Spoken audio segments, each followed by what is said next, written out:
বাবা দমটা মুখ দিয়ে গেছে রে, বাবা কি যে করছে, ওই আল্লাহ জানে রে। কান্না যেন থামছে না নিখোঁজ হাসানের খালার। চোখের পানিতে এভাবেই ভারী করে রেখেছেন ঢাকা মেডিকেল কলেজ মর্গের এলাকা। 2 দিন আগে চাউর হয় এখনো 6টি অজ্ঞাত দেহ পড়ে রয়েছে ঢাকা মেডিকেলের মর্গে। যা জানার পর হাসপাতালে ছুটে আসেন হাসানের খালা। আর লাশ দেখার পর দাবি করছেন মর্গে থাকা লাশটি তার বোনের কলিজার ধন হাসানের। আমি শোনাতো কিছু, এটাই আমার বাইকনা পাঞ্জামি পায়জামা পরানো, এই গুড়া গুড়া দাড়ি আমার বাইকনার আমি দেখলাম। আমার বাইকনারে দেখে আমি তো চিনালেছি, আমার বাইকনা হাঁক করে রয়েছে, এটাই আমার বাইকনা। আমার কাছে ছবি আছে, আমার এই ছবির লোক আমার বাইকনার এই চেহারার লগে মিলিয়ে গেছে। তাছাড়াও দাবি করছেন পরিবারের একমাত্র উপার্জনক্ষম হাসান নিখোঁজ হওয়ার পর ভেঙে পড়েছেন মা। সন্তানের ফোন কলের অপেক্ষায় এখনো বসে থাকেন তিনি। এইটাই সম্বল আমার বোনের, আর নাই ভাই। এই ছেলেটা দিয়ে সবকিছু চলছে, এখন কিভাবে চলবো কইতে পারি না।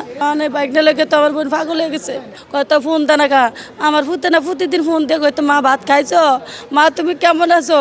আজ 5 মাস ধরে ফুতের কোনো খোঁজ পাই না।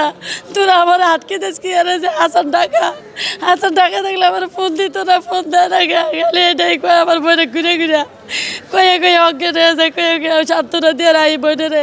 এদিকে অজ্ঞাত নিখোঁজ লাশ শনাক্ত এবং দ্রুততম সময়ের মধ্যে তাদের ডিএনএ টেস্টের মাধ্যমে স্বজনদের কাছে বুঝিয়ে দেওয়া হবে বলে জানালেন জুলাই গণঅভ্যুত্থান বিষয়ক বিশেষ সেল। যে 7টি লাশ এখানে আছে, সেই 7টি লাশের ডিএনএ স্যাম্পল নেওয়া আছে সিআইডিতে।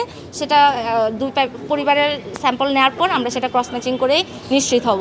আমরা বলতে চাই যে আঞ্জুমানে যে লাশগুলো দাফন হয়েছে, আমরা সরকারের কাছে আবেদন করব যে সেই লাশগুলো তুলে যেন তাদের ডিএনএ করা হয়, এবং বাংলাদেশে জুলাই গণঅভ্যুত্থানের যতগুলো পরিবার তাদের স্বজনকে নিখোঁজ আছে এখনও, সেই প্রত্যেকটি স্বজনকে আমরা লিস্ট করব এবং সেই স্বজনদের ডিএনএ নিয়ে আমরা ক্রস চেকিং করব।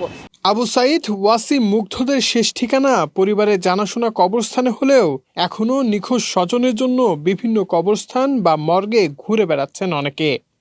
আশা রাখছেন সকল আধার কেটে নিজের স্বজনের দেহ নিজ হাতে কবরে শায়িত করবেন তারা।